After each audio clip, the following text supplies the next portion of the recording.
Gather round, kids. It's story time. Once upon a time, there was a guy who made Flash-based reviews. But before he did that, he had an interest in a little game called Magic the Gathering. He played it casually in his high school years, but stopped for a variety of reasons. He gave his cards away, and that was that. Time passed, and one day our handsome protagonist found that you could purchase entire playsets of cards for a relative pittance compared to the amount of money you'd normally need to spend. And so, along with his friends, our dashing hero level-headedly assessed his finances and plotted out a logical course of action that would enable him to play Magic again without spending a stupid amount of money. And by that I mean he spent almost $400 on block after block of cards that he would never actually end up using for a variety of reasons. He ended up selling these cards for a fraction of what he paid for them, and that was that. Then, a magical wizard created a game called Dominion, which captured some of the exciting aspects of Magic the Gathering, and there was much rejoicing.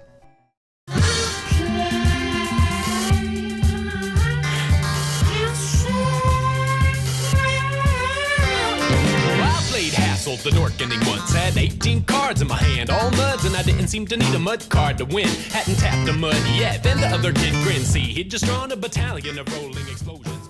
Dominion is a game for anyone who might be looking for a collectible card game experience without needing to actually partake in a collectible card game.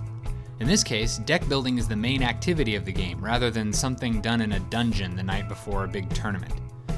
So what comes in the box? Cards. Lots of cards. 500 cards to be exact. I hope you like shuffling. Every player starts with 3 victory points and 7 coppers. These cards are shuffled and made into a deck from which the player draws 5 cards. On a player's turn, they go through 4 phases: action, buy, cleanup, and draw. Every player gets 1 action, so if you have any cards in your hand that say action on the bottom, you can play one of them now. Action cards do a variety of things, and you can keep playing action cards until you run out of actions. Count up the amount of money you have available to spend and take 1 card worth that amount or less from its stack. If you have multiple buys, then you can buy that many more cards with any leftover cash.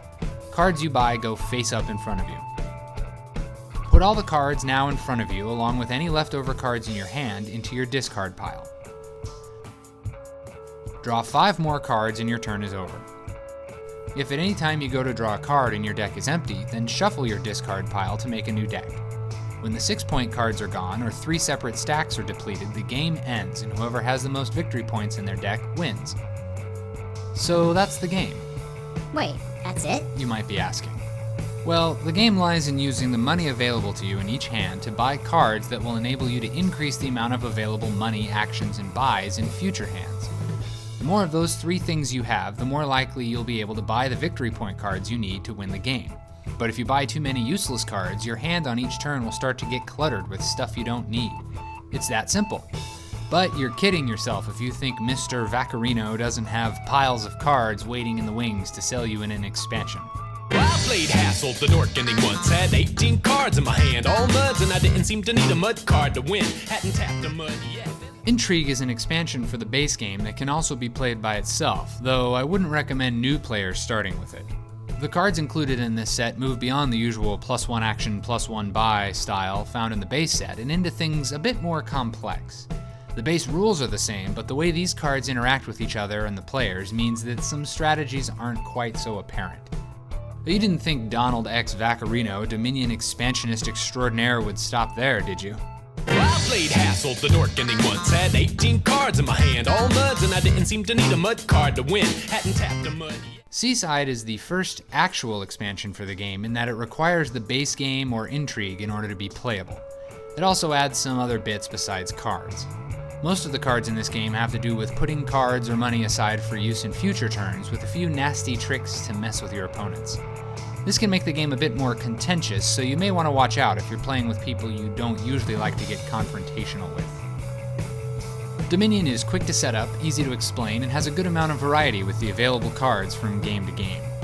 With cards like the Moat and the Witch, you can have a tense game of curses and counters, or with several attack cards and no counters, everyone can go to town and mess with each other. Some games give you tons of money and extra buys, while others require you to make absolutely certain that you're making the most efficient deck possible.